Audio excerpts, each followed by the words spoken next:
Hello guys, welcome to my Microsoft Excel School Academy.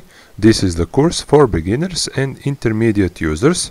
If you watched the previous lessons and if you like them, please click on like and subscribe button and hit the ring bell button to get the further notifications for the lessons that will come in future.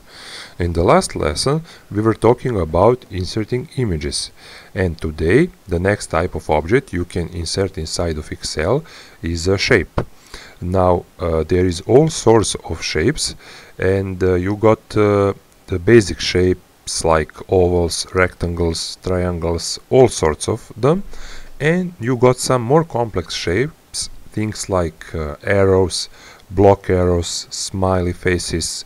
For example, I'm going to use the black arrow just to draw attention, for example, to this cell, because the costs for food are 32.16%, and it is huge amount. So I'm going to draw attention to this cell. So I'm going to my insert tab, because I'm already here. If you are not, click here, and then you go to illustration section, and you can click on this button here. It's a shapes button, and I need some arrow, point to the left. As you see, left arrow, for example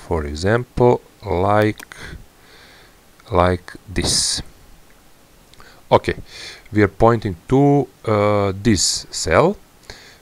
Just click anywhere, and also I can, for example, let's say I will insert one more shape,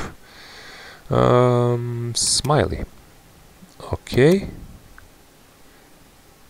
and for now let it be blue, light blue on a blue background, and in the next lesson we will do some formatting for our shapes, for our smiley and for our arrow. So this was one quick and short lesson, and see you soon.